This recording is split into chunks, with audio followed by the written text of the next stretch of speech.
Welcome everyone to the Wednesday morning series. My colleague Scott Brassart is going to be sharing the topic this month. What do you have for us this month?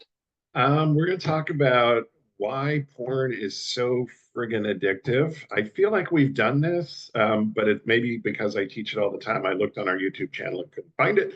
And I've actually had a couple of betrayed partners reach out wanting to know if they can sit in on this group in a work group or something because they want to understand this too. So I was like, okay, I was gonna do something else this month, but we'll save it for March. Not when it's my topic again. So we're actually going to talk about pornography. So hi everybody. Before we do that, if you're an addict and you've got some sobriety, but you're working on emotional stuff, we've got a great work group starting next Tuesday with Dr. Eddie Caparucci. It looks at inner child issues. It's called Going Deeper, Inner Child, something or other. It's a 12-week course. It's really great for understanding where your emotions come from and how to manage them. So I highly recommend it. Tami looks like she's popping the link into the chat feature if anybody wants to sign up. Or you can find it on seekingintegrity.com. Go to work groups, scroll down if you're watching this on YouTube. So it starts next Tuesday, the 21st. All right, let's talk about porn. Pornography. Couple things. One thing I want to be clear about. When I talk about porn, I'm talking about obvious porn. Justice Potter Stewart. I can't define pornography, but I know it when I see it. But I'm also talking about written porn, erotica, as some people call it, and I'm also talking about not porn. And notice my air quotes, not porn. This is the only time I ever use air quotes was when I say not porn. This is stuff that's not porn, but we can use it as if it's porn. A lot of social media sites are not porn, they're social media, but they wouldn't exist. TikTok is heavily erotic content based. That it would exist. Instagram would not exist without the erotic content. OnlyFans, technically social media, people, it's porn. But it's not just social media. It's billboards and magazines and TV shows. My sister's the world's biggest Game of Thrones fan. I cannot watch Game of Thrones. For me, Game of Thrones is porn with dragons. It's just a bunch of pretty people taking their clothes off and being sexual with each other, and there's dragons. I can't watch it. My sister, her and her husband took the cruise up whatever river that is, and she has pictures of herself on the throne. She's like, "Why don't you watch this show?" I'm like, "Because I can't." So that's not porn. So when I talk about porn, I'm talking about all that stuff, particularly from a porn addict's perspective. If I am looking at an image to get physical arousal, it's porn, whether somebody else would classify it as porn or not. So addicts need to understand that. And I think it's important for betrayed partners to understand that. If your husband's looking at bikini pics and saying, but I'm not looking at porn, I'm sorry. You're right. He is looking at porn. I'll side with you on that one for sure. So not porn. Porn is, I always ask my guys when I teach this course at the house, at our treatment center, or in my online porn work groups, what is it that's so appealing about porn? And they're like, oh, well, 24/7, 365. It is always available. Anytime I need an escape, it's there. It's secretive. Nobody has to know. It's easy to hide, and it is. Porn addicts can go years and years before they get caught. Porn never says no. There's no vulnerability. I don't have to risk anything emotionally. My wife might say no. My girlfriend might say no. That stranger over there might say no. Porn never says no. And you can find whatever you want. Internet Rule 34, if it exists, there's porn of it. Corollary Rule 34A, even if it doesn't exist, there's still porn of it. Those are the answers I usually get. And a lot of people will also mention the fantasy aspect of it. Porn feeds any fantasy I want to have. And most porn users tell me, and this is certainly my experience, we either pull the action into the room with us or we insert ourselves into the action. and it's pure fantasy. Um, and in my fantasies, I'm still 20 and I have a full head of hair and a swimmer's body, and I'm hot. Everyone else is hot. Nobody pulls a muscle. Nobody has bad breath. Nobody has a headache. Um, you know, um, it's fantasy. Nothing ever goes wrong, and that there's an appeal to that. Um, but there are actually two elements to pornography that push it over the top in terms of being addictive. One of them is variety. Human beings are actually wired to want variety. We actually get a dopamine, a pleasure reward, when we experience variety. And this goes way, way, way back to when our brains were first evolving, um, with like food. Um, I love chocolate cake. I really do. Um, if all I ever ate was chocolate cake, I would get sick and die. Okay. So my brain evolved to crave other foods as well. Um, it wants some vitamins and minerals and proteins, and it wants more than just sugar. Although it does like, and it does really like sugar, and the reason it likes sugar is because sugar has calories. And again, back when we were evolving, calories were hard to come by. So stuff with more calories tasted better. We got more pleasure from it. Stuff with less calories didn't taste, Brussels sprouts don't have a lot of calories. They're gross. They're like little cabbage farts. Uh, so, I hate Brussels sprouts. Brussels sprouts and beef. Well, but cake tastes good, meat tastes good, potatoes taste good. There's a lot of calories there. So anyway, we crave variety with food. Well, we only have one brain and only one pleasure center in the brain. So if I'm craving variety with food, guess what? I kind of like variety everywhere. This is why I don't read the same book over and over and over. I mean, I've read several books several times, but with other books in between, I don't watch the same movie every night. I don't. So we crave variety, and pornography offers endless, endless, endless variety. Um, Even if you're looking at a very specific niche category of porn, you've got thousands of videos to pick from. And that's just on whatever site you happen to be on at that moment. There is an endless variety of porn. And again, if it exists, there's porn of it. If it doesn't exist, there's still porn of it. If you can think of it, there's porn of it. If you can't think of it, there's porn of it. Um, Porn is the king of variety. So that's one of the things that pushes porn over the top. The other one is called intermittent reward. Um, Intermittent reward, Dr. David Fawcett, my friend and Tammy's, calls it the power of maybe. The best way to explain this is with rat experiments. When we experiment with rats, we use a really big cage now, about the size of this room I'm in. We fill it with cedar shavings and hamster wheels and little tubes to crawl through and red rubber balls and tin cans to chew on. All the things rats like to do. And we put 20 or 30 rats in there, both genders, and we watch them interact. And we use rats for social experiments. Rats like to eat, they like to play, they like to fight, and they like to have sex. Human beings, we pretty much like to eat and play and fight and have sex. Okay. So rats are really useful in social experiments. Now we have a prefrontal cortex, which is the thinking, executive reasoning part of the brain that kind of differentiates, but basic stuff, rats work really well. So we create this rat park, we call it. We take a new rat and we drop him into the rat park. Rats are very practical. The very first thing he does, without fail, is he goes and he checks out the food. How does the food work? I want to make sure I can eat.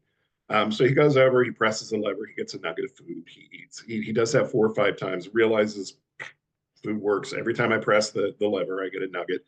He eats 4 or 5 bites of food and he goes and meets the other rats. If I program it to be every other, now I get a nugget. Now I get a nugget. He figures that out really quickly. Rats are pretty smart. He eats 4 or 5 bites of food. He goes off. You can program it up to like every 5th time. Rats are actually they get it. 1, 2, 3, 4, 5. Okay, He eats 4 or 5 bites of food. He goes and meets the other rats. If I drop a randomization algorithm into the food dispenser, so he doesn't know and can't figure out when the food is coming, the rat will push the lever and eat and push the lever and eat and push and eat and push and eat until he vomits. He can't stop. The power of maybe. I know it's in there. I don't know when. I don't, it keeps the rat pushing the lever and eating. He can't stop. It's addictive. Intermittent reward. Think about gambling machines. I live halfway up a mountain at the bottom of the hill, and about a quarter of a mile to the right, there is an Indian casino. And the little old ladies, they take their social security check, they feed it into the slot machine. You can actually put your check into the slot machine, which I think should be illegal. And they start pushing the button. You don't have to, you don't have to do this anymore. You just push the button and they will play until the money's gone.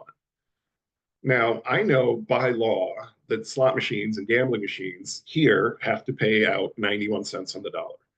So if I put in $100, theoretically, on average, I'm going to walk away with 91.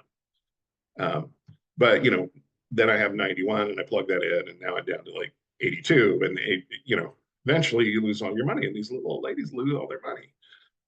And you say, Ethel, what were you thinking? And she'd be like, see that woman over there, Tami? She's here all the time too. And she was eyeing my machine. And if I got up to go to the bathroom, she was going to drop a quarter in and steal my jackpot. Ethel knows there's a jackpot in there. And she's playing for that jackpot. But intermittent reward, here's the algorithm where it comes into play on these machines is about when Ethel starts to get pissed off that she's not winning, the machine pays out. And then she keeps playing for a while. And then about when she starts to get pissed off, the machine pays out. And gambling machines have the perfect algorithm. It is absolute perfection. They know exactly how often they have to pay off to keep you interested, to keep you playing. It's like old video games. I haven't played video games since, Mario Brothers, but you'd be driving your little cart around. And about the time you got bored, it'd be like, ooh, gold coins, whoop, and you'd grab your gold coins and it'd make a little bloop, bloop, bloop noise and you'd keep playing. They knew exactly how often you had to pay off. Pokemon Go, the virtual reality game that people played on their phones, had a perfect algorithm. They knew exactly how often they had to pay off. To keep you playing. And people would get so engrossed in this game that they were walking off cliffs, they were walking in front of buses. People died playing Pokemon Go because the algorithm was that good, this intermittent reward. Gambling machines and video games also put in variety because, the payouts are different. Some payouts are big, some payouts are not so big. So intermittent reward and variety. Pornography does not have algorithms. Pornography does not need algorithms. It has, by its very nature on tube sites and the amount of it, the variety is endless and the intermittent reward is endless because not every video is arousing to me. Some are arousing, some are really arousing, some are really, really arousing. Oh, the angels are singing, and, when I talk to porn addicts, I'll say, how many of you have spent more than 3 hours going, just one more, just one more? Not this one. This is the last one. No, next one, next one. Looking for getting enough payoffs, but looking for the jackpot. That's the power of variety and intermittent reward. And this pushes pornography over the top in terms of an addiction. Pornography is highly, highly addictive. I think about pornography the same way I think about substances. We get high, we get a dopamine and adrenaline rush. So I'm going to keep going for a few more minutes. How addictive is porn? This is where this gets scary. If I hook your brain up to an fMRI scan, little electrodes all over your head, I can get a 3D rendering of your brain, a really good 3D rendering. If you're just sitting there doing nothing, I can say, oh, you're just sitting there doing nothing. If we put you on a treadmill, I can be 3 states away watching the image of your brain and say, you're walking. I'm probably going to guess you're walking on a treadmill because fMRIs are not portable, but you're walking. If you're listening to music or playing music, I can tell. The brain lights up in certain ways. I can tell a lot just by looking at your brain. I can also tell if you're an addict just by looking at your brain. You don't have to be using. I can say, oh, you're an alcoholic. And I can say, oh, that person's an opiate addict. And the alcoholic and the opiate addict, they're going to look really similar because the chemical composition of alcohol and opiates is really similar. The way they're processed in the body and brain is really similar. But if you know what to look for, you can tell the difference just by looking at the brain. They don't even have to be using. I can look at someone else and say, ooh, that person is a cocaine addict. Except I might be wrong about that person. They might be a porn addict. Porn addict brains and sex addict brains in general, but especially porn addict brains and cocaine addict brains are indistinguishable. The parts of the brains that are overdeveloped and underdeveloped look exactly the same. Porn addiction gives us the same high that cocaine gives us. And that is a huge high. Cocaine is the second most addictive substance on the planet, amphetamine, which is pure poison. Stay away from that. Porn addiction, look, our walking around baseline dopamine level, thank you neuroscientists, they made this easy, is 100. Orgasm is our highest naturally occurring reward, 200. Again, thank you neuroscientists. The brain wants to live in this area, 100 to 200. Eating gets us to like 120, alcohol like 160. Pornography and cocaine come in at 350. Normal, orgasm, porn, and cocaine. Pornography actually gives us a bigger high than the supposed payoff of orgasm. So with that, I think I'm going to stop. I just wanted to let people know how addictive porn is. There are very bad things that happen when our brain is spending way too much time at 350. We develop tolerance, we develop escalation, we develop anhedonia, which is low-grade ongoing depression, porn-induced erectile dysfunction. All these things set in. That's a whole other class on neurobiology. But pornography is incredibly addictive. It is as addictive as cocaine, and I think it's as hard to quit as cocaine, frankly. It's why people need help with sex and porn addiction. It's more of a pleasure bump than we get from the supposed payoff of orgasm. And remember, addictions are not about pleasure; they're about escape. And this is why people do cocaine. This is why people do meth. This is why people do drink heavily.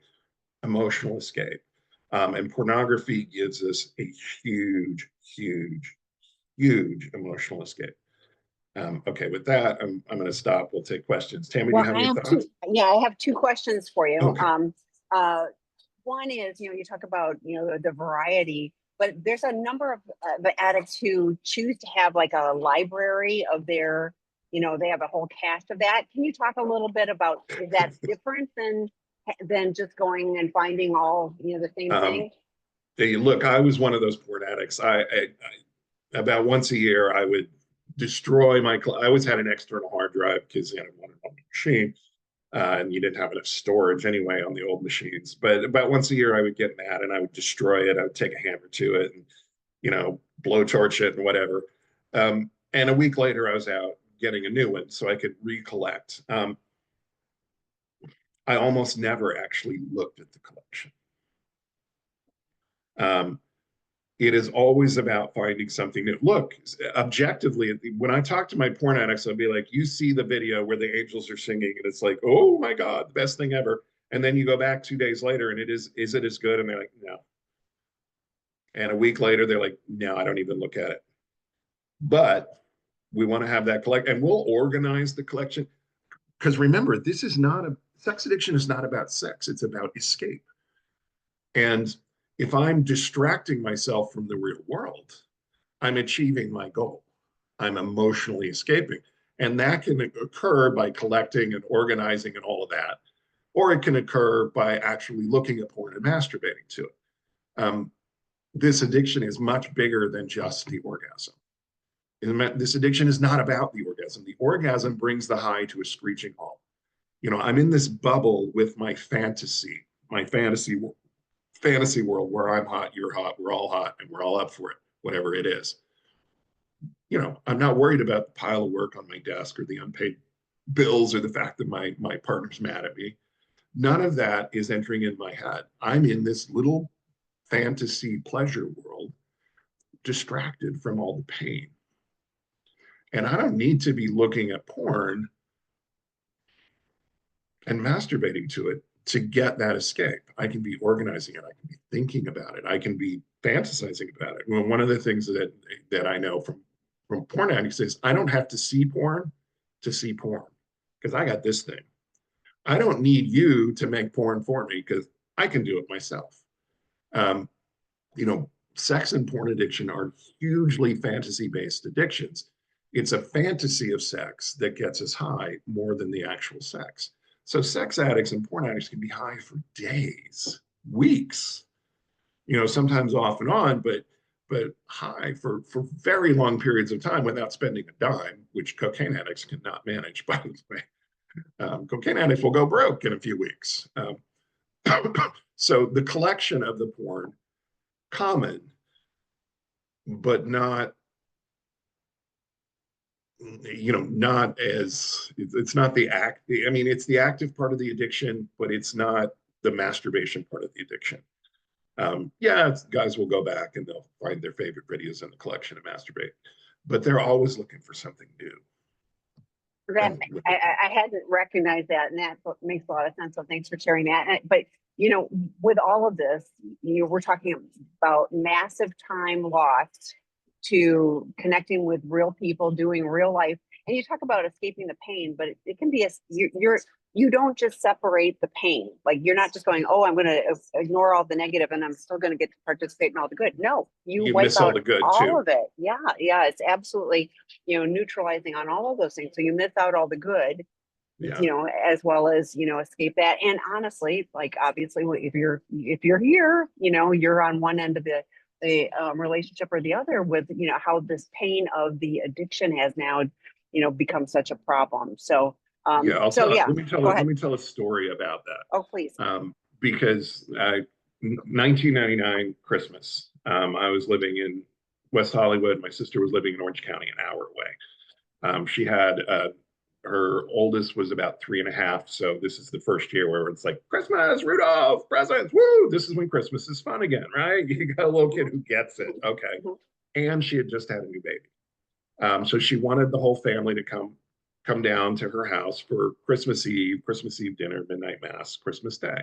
My parents flew out from Indiana. I drove down on Christmas Eve. We had dinner. Then we went to midnight mass, which like 10 o'clock or whatever. And afterward, rather than going back to the McMansion, I was like, oh, I'm only an hour away. I want to sleep in my own bed.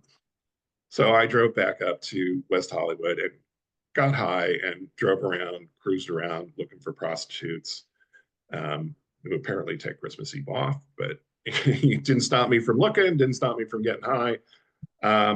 Probably about 5 o'clock, went back to my house, probably looked at some porn and masturbated, I don't remember. Then took a shower, put some fresh clothes on, and drove back to Orange County. Zero sleep, probably still high, and spent Christmas Day with my family. Now, I never thought anything about it until 10 or 12 years ago. My parents were downsizing. My mother sent me a shoebox full of photos, like old school, the envelopes with the negatives and the actual prints. The younger people in our audience, they're like, what? Yeah, I know. Yeah. But it was, and they were mostly of me or, which is why she sent them to me. So one of the envelopes in there, I pulled it out and it was pictures from that Christmas. And in those pictures, I could see in my eyes the whole time I was there, all I wanted to do was leave. I mean, I was there, but not there. I wanted to leave so bad. Now, this is it's Christmas, it's family, it's like little kids, and all I wanted to do was, you know, I didn't miss the bad stuff. You know, I missed the good stuff too. And you know, when I think about, you know, when I'm tempted, I'm like, no, because that's the bottom I can never relive. And I had some ugly, ugly other bottoms, but that's the one I can't do again. I can't do that to myself. I can't do that to people I love. What a cheat. Um, you know, it was horrible. Um, and addiction really takes off, particularly porn addiction. Choose time. Sex addiction in general chews time. Porn addicts really chew up time. Sometimes 30 and 40 hours a week, sometimes more than that. I mean, I describe my addiction as two full-time jobs. One of them I got paid for. Um, you know, the other one was my addiction. And you miss everything. My world was so small by the end. Um, you know, my sister would call me and say, "Hey, let's do something this weekend." I'd say, "Oh, no, I made plans with my friend Stuart." And 5 minutes later, Stuart would call and say, "Hey, let's do something." I'd say, "Oh, I made plans with my sister." So I couldn't act out.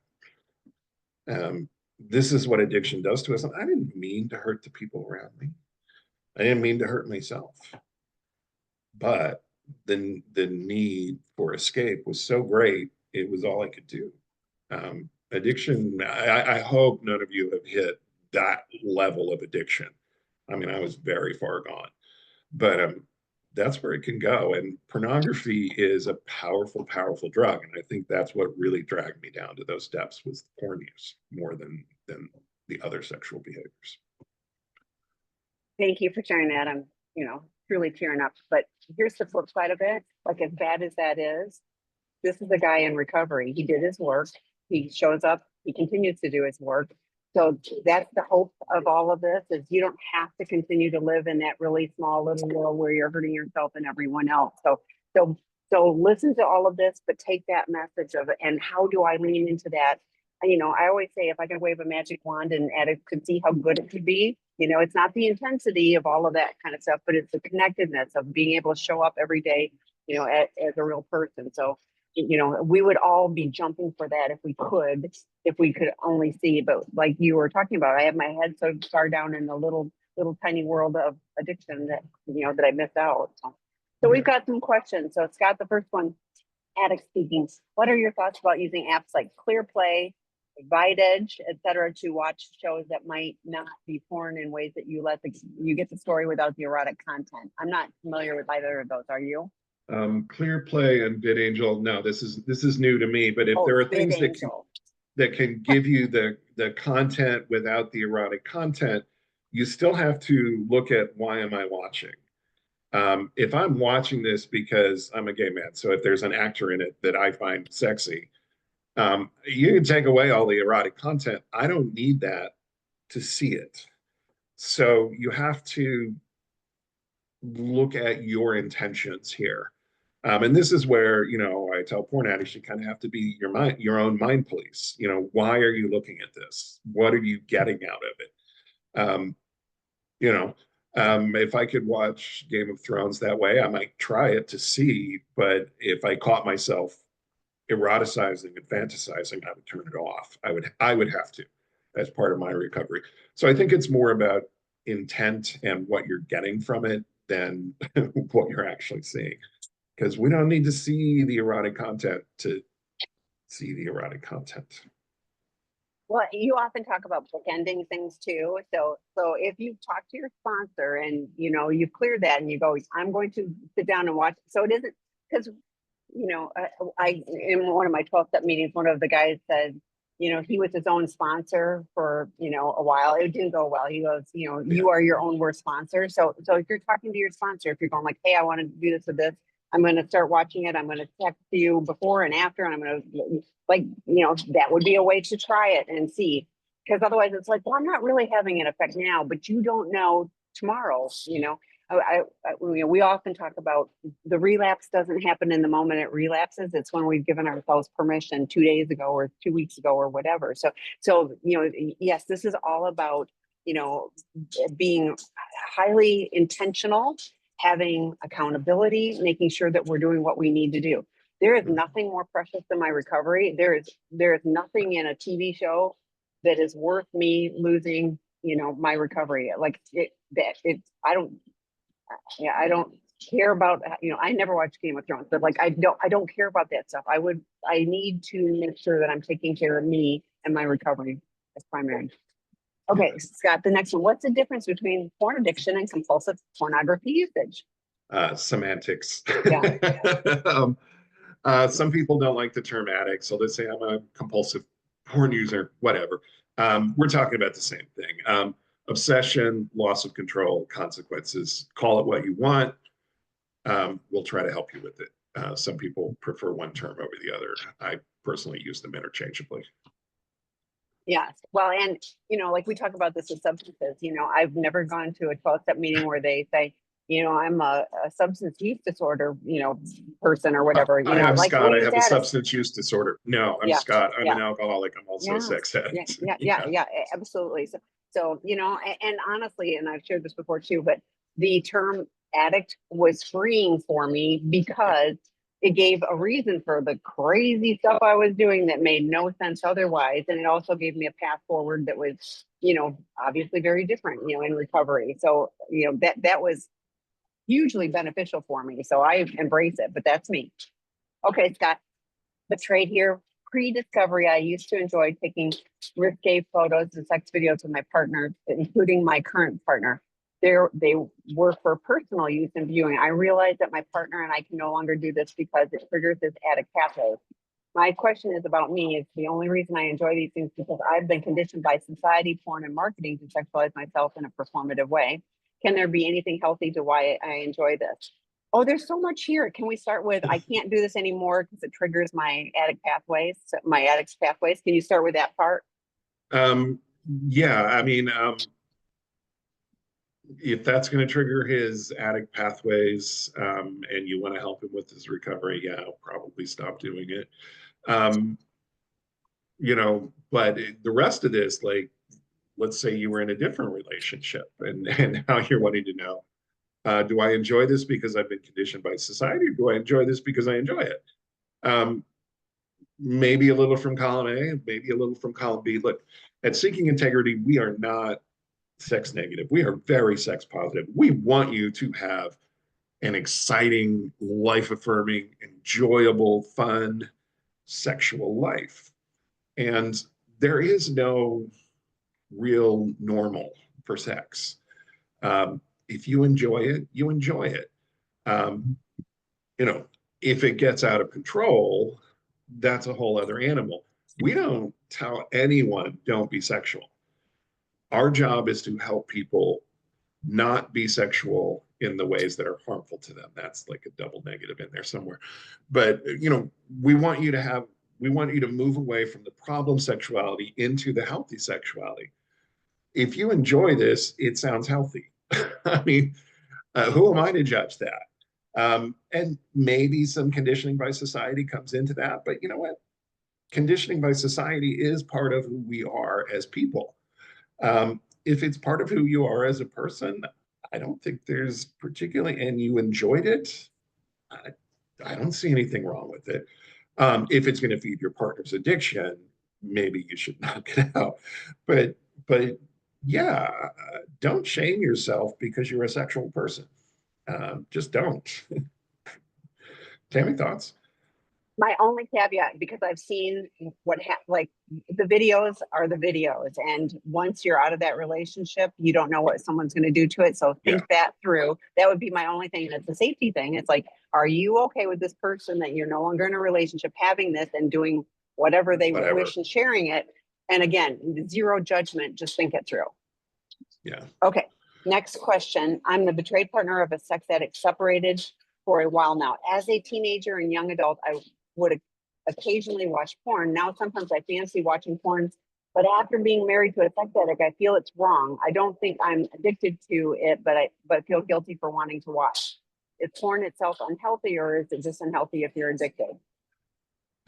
This is another question that's way too big for us to give a thorough answer to. But what I will say is, the pornography industry is exploitative.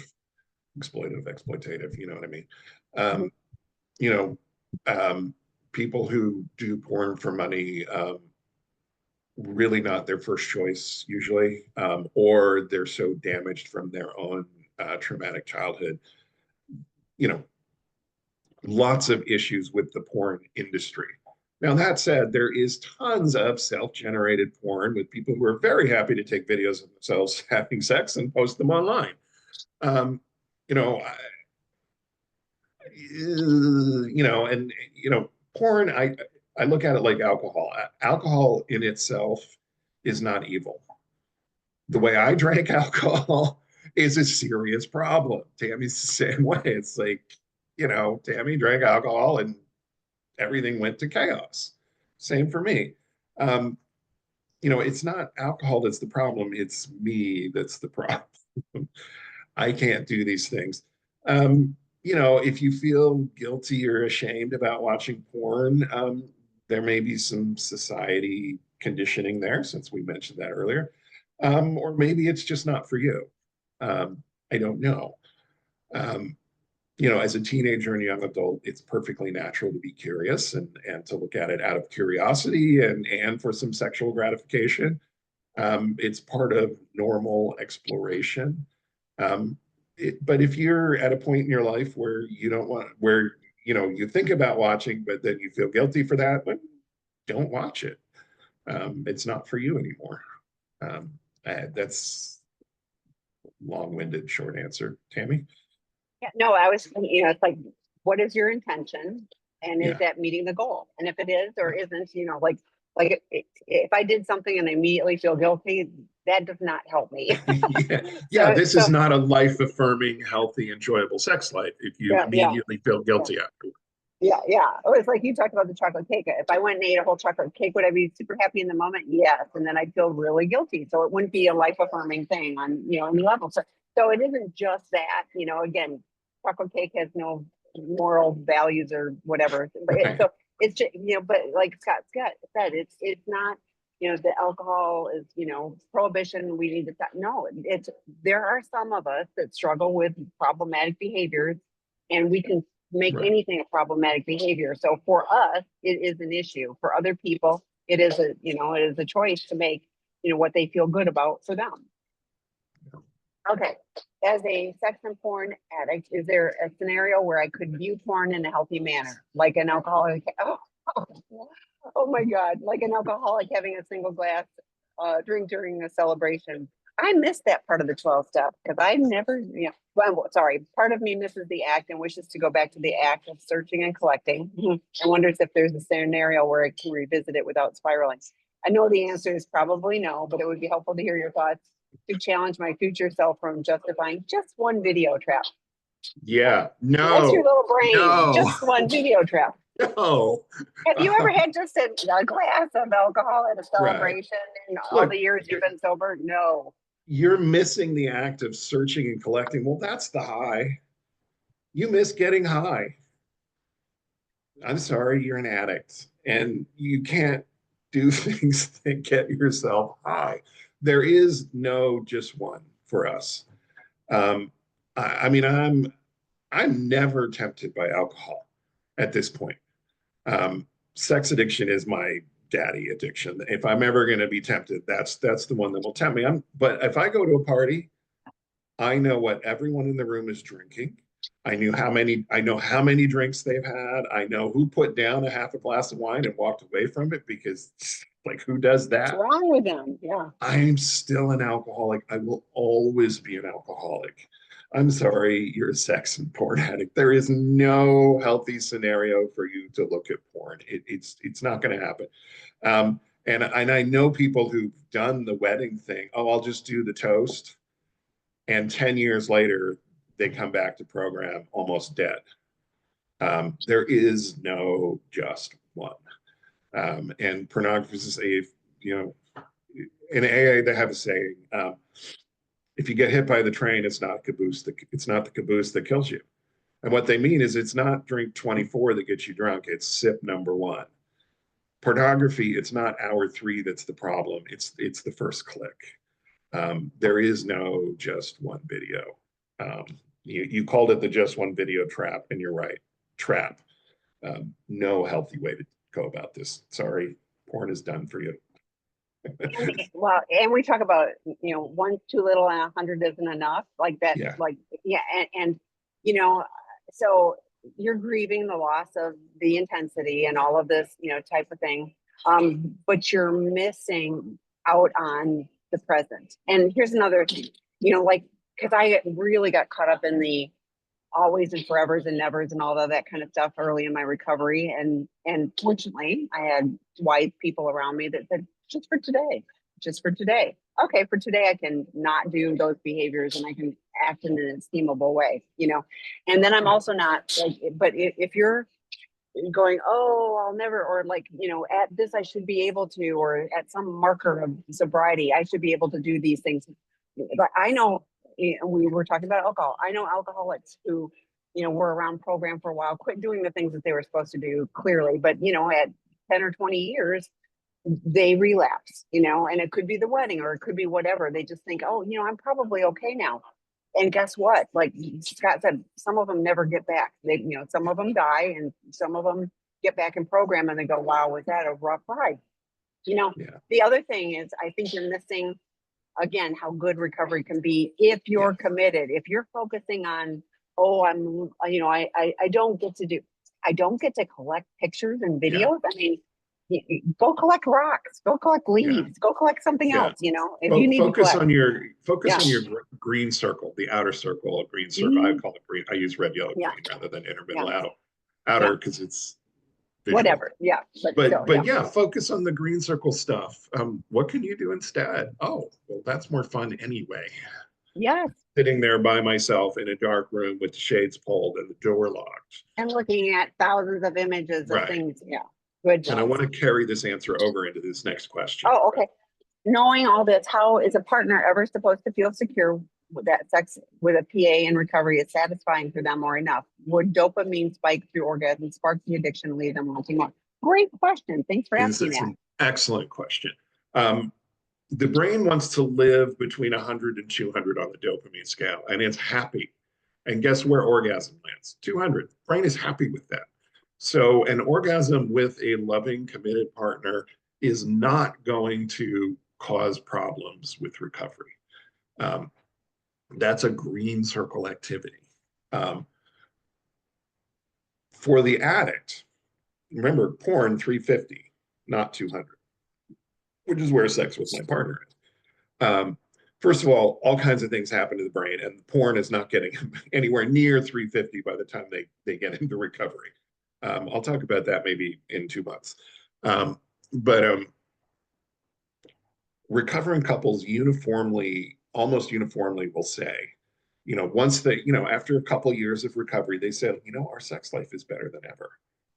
And both partners say that because the porn addict's brain has reset to where an orgasm at 200 is now 200 again. So it's pleasurable, but it's never going to be that huge dopamine spike of pornography, but that's actually okay because porn is a one-trick pony. Intensity, intensity, intensity. It is 100 miles an hour. Do not stop and smell the flowers. Don't enjoy the scenery. That all it is driving 100 miles an hour. Sex with a loving, committed partner, we get a good dopamine spike. 200 is a lot of dopamine, people. But we also get other neurochemicals that are pleasurable: norepinephrine, serotonin, oxytocin, and some of the other ones that help us feel bonded and safe and loved and wanted and seen. And, you know, and isn't that what we're all searching for anyway, is to feel safely and warmly connected? And sex with a committed, loving partner gives us all the gamut of neurochemicals that give us pleasure instead of just the one. And I have learned I would much rather have less of one and all of the others than just a big spike of one. Most sex addicts will say at some point, I like what I have now much, much better. So this is good news for both the addict and betrayed partners. You will be enough to satisfy your partner. I mean, The addicts I talk to, do you love your wife? Yeah. Are you attracted to her? Oh yeah. Do you want to be sexual in a healthy way with her? Oh my God, yes. You know, they want the same thing you want ultimately. Now, it takes a year or so for the brain to reset. So, you know, sex life might not be great in that first year. You may not want to have sex at all in that first year until you're convinced he's safe. But eventually, your sex life can be wonderful. It does take both partners doing the work. You know, the porn addict needs sobriety, and betrayed partners have to work through the hurt and the trauma. Um, you know, and you know, we always say betrayed partners aren't the one with the addiction, but they certainly deserve support because you've been impacted by it. You're here, you're getting support, you're doing the work. Um, Eventually, your sex life can be great for both of you. And there can be fear on both sides. And the more you're into on a recovery path, the more you'll be able to communicate about that in an honest and vulnerable way, which is what, connection is really all about, is being vulnerable. So, okay, the next one. How do I protect myself from rewiring my brain into an addict's brain? Discovery was last year. This is from a partner. One of the things I've realized is how different my partner and my brains operate. Yes, I say this all the time to partners. You'll never really understand. Yeah. I didn't see and experience the world the way he did, through a narrow and objectifying lens, consciously or subconsciously. But since discovery, I've tried to understand how his brain works through research and putting myself in his shoes. I'm worried this is going to change my neural pathways, or that I'm going to start objectifying women I see, especially when I'm high alert in public, looking for porn addict triggers and hypervigilant to my partner's sobriety will be at risk later. You're never going to be triggered the way the addict gets triggered. You're going to be triggered because you're hyper vigilant and you're wondering if he's objectifying that person. You're probably not taking her clothes off, you know, in your mind. You're probably not, you know, making a movie out of it in your mind. You're triggered because he might be. He also might not be, by the way. Addicts in recovery, one of the things we do and we learn to do is to stop objectifying. We'll use the 3-second rule. We have some tools. We'll talk about this some other day. But you know, betrayed partner triggers are more about, am I safe in this relationship? What is he thinking?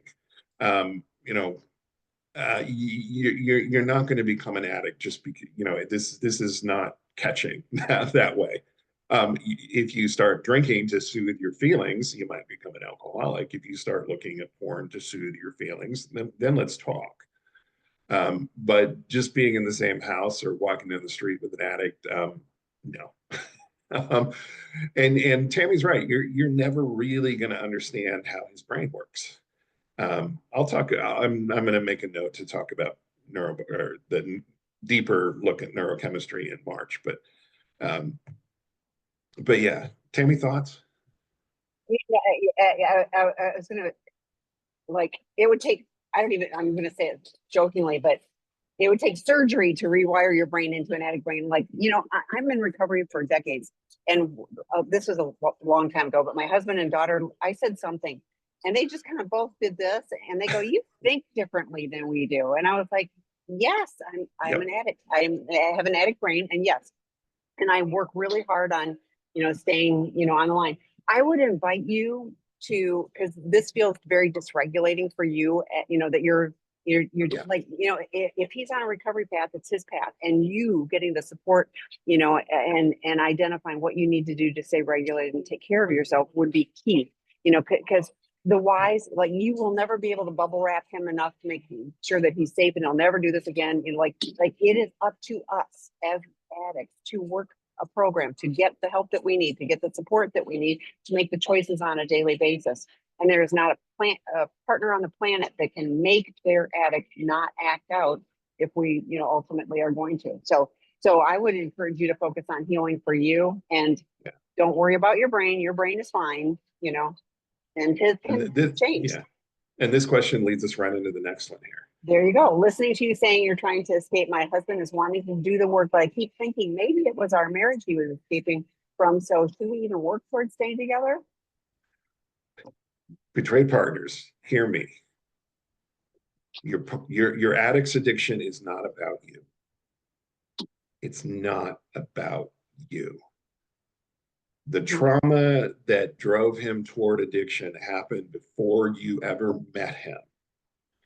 He learned as a child that other people will not meet his needs, cannot meet his needs, are unsafe, will traumatize him, will reject him.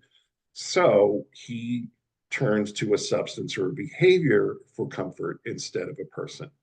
Even if he is now married to a person who is open and generous and wants to be there for him, he has deeply ingrained trauma based fear that pushes him toward the no vulnerability solution. I just used air quotes again. Oh my God. uh, that pushes him toward this no vulnerability solution, which is a substance or behavior. Never says no, it's always there for me, doesn't have needs of its own, never has a headache, all that. I mean, most of the addicts, again, do you love your wife? Oh, yes. Do you find her attractive? Yes. Are you happy in your marriage? Yes. Except for all the anger right now, which I caused. Um, you know, and addicts sometimes in the moment will say, "Oh, you're such a nag. If you weren't such a nag, blah blah blah blah blah." They'll blame you, but that's their denial kicking in. That is not the truth. The truth is he has deeply rooted issues that he's going to have to work through, and they are not about you. This is you're not. I mean, you might feel unattractive or like you're not a good. No, just throw that out the window, please. Um, this is not a referendum on you. And I know it feels like it is. I mean, how could it not feel like it is?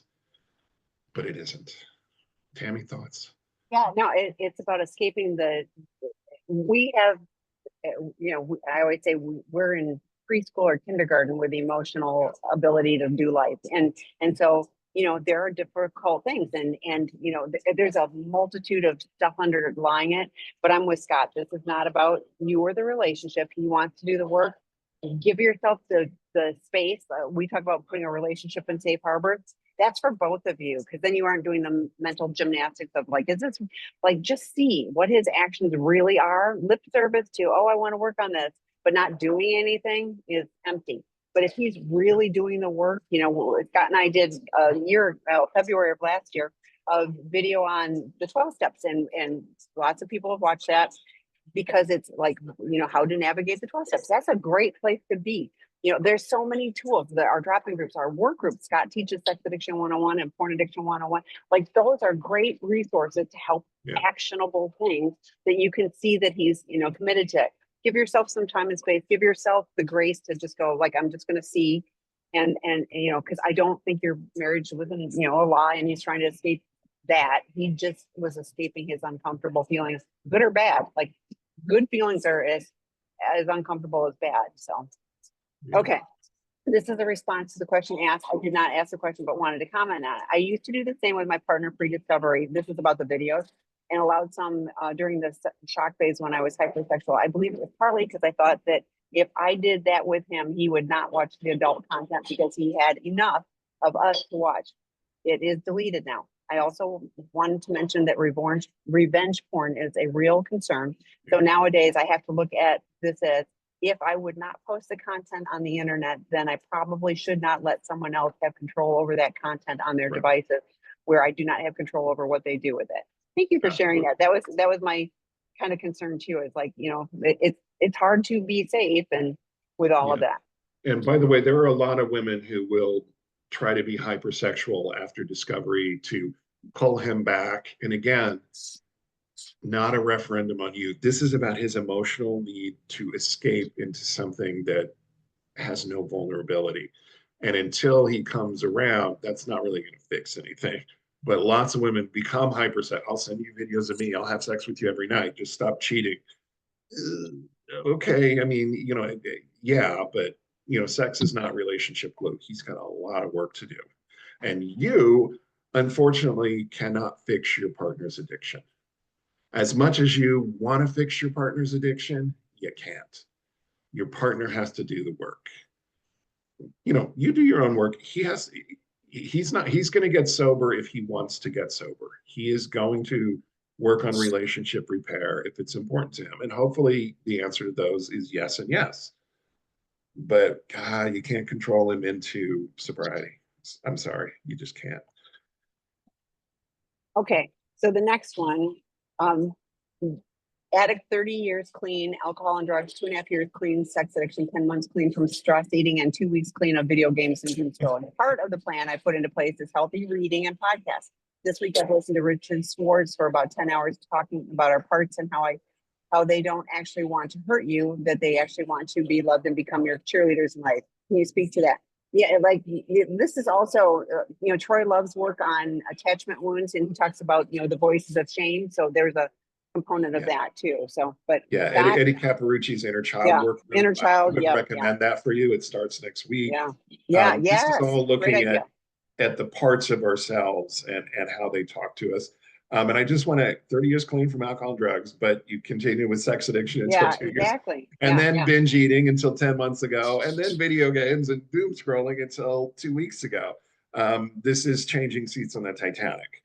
We kind of have to get rid of all of our addictions to really experience the benefits, the full benefits of sobriety. But congrats on 30 years from alcohol and drugs and 2.5 from sex addiction. That's awesome. Okay. Do you have time for one more?